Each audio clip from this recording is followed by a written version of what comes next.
Hello, Saskia, devotional goddess here. Today I'm talking about the power of our breath and how much control we truly have over that power of our breath. So I have two examples for you. One was this week I had my dental cleaning and we were discussing my implant, which I've had now for over 20 years actually. And it's still strong, and we saw from the x-rays that it's in place and doing great. But when I first had it done, I was living in Boston. It was my first few years there. Didn't have much of a community at that point, and I don't think I told anyone other than my family, my parents in the Netherlands. I may have told one other person. So it was time for the beginning phase of the implant, so they had to drill into my jaw. And I remember walking towards the room where the procedure was going to be done and just feeling fear, feeling afraid, anxious, nervous. And then I caught myself and I was like, wait a minute, you teach this. Work with your breath. You've got this. And I was able to turn my experience around to an empowered experience. So I lay in the chair. They put a heart monitor on my arm to, regulate and be able to witness the heart rate. And I just closed my eyes and I focused in on my breath. Evening my inhale, evening my exhale, and just gathering all my senses inwards and containing myself as they pushed and pulled and drilled and, did everything they needed to do. I don't even remember how long the procedure took, but it was a significant amount of time. So every now and then my mind began to wander and I was like, nope, reel it back in, come back to the breath, you have control over this. When the procedure was finished, the assistant was just staring at me and he was like, you lowered your heart rate. And the dentist looked very, of course she did. She's a yoga teacher. And I was like, yeah, that's what I did. All right. All I was focused on was, I need to be grounded. I need to be centered. I need to get through this experience. So it was a beautiful recognition on the outer, the cause and effect of what I'd done. And I was like, yeah, makes sense. Jumping forward to now, I also work in a health food store, a local health food store, and one of our regulars came up and she was on the phone with a friend, and I just heard, the painkillers should be working, she was saying to her friend on FaceTime. And she had propped the phone up while she was gathering her things to pay. And I just said, can I offer your friend some guidance? And she's like, well, she's out of state. And I said, no, in this moment. And so she asked her friend, and her friend said, yeah.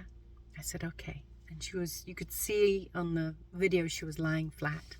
I didn't know where the surgery was. I didn't know what the surgery was. I didn't know any of that. All I knew was that she was in pain. And I said, close your eyes and breathe in and out through your nose. And I took 2 or 3 minutes and I just spoke to her in an even, steady voice. And I said, find your in-breath. Find your out-breath. Where your attention goes, your energy follows. So if you continue to place your attention on, it hurts, it hurts, it hurts, it's only going to magnify.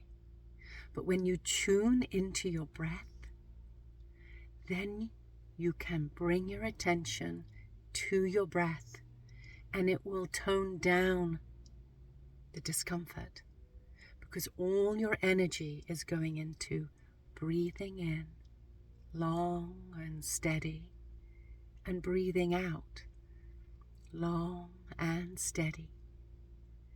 And as you continue that steady cleansing inhale and that smooth, steady cleansing exhale,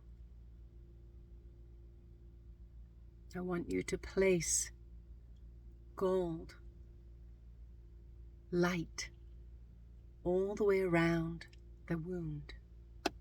And this is when the friend intercepted and said it's her finger. She broke her finger.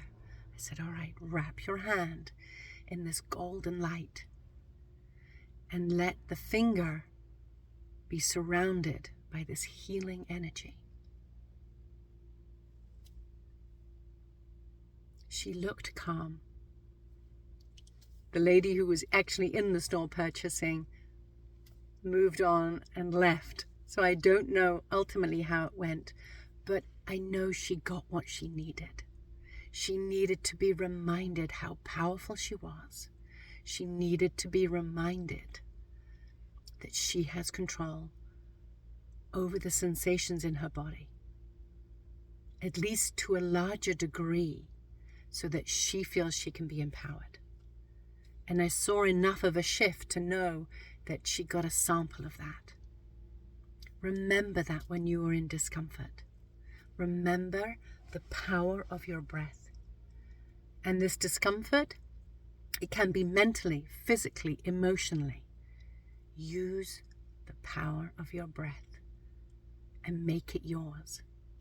Build your relationship with your breath so that you know and you remember just how powerful you are.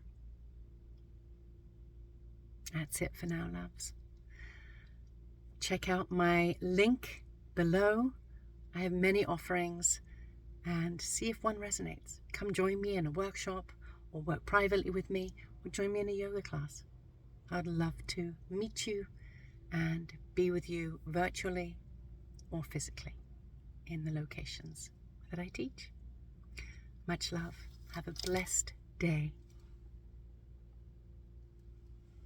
Many blessings.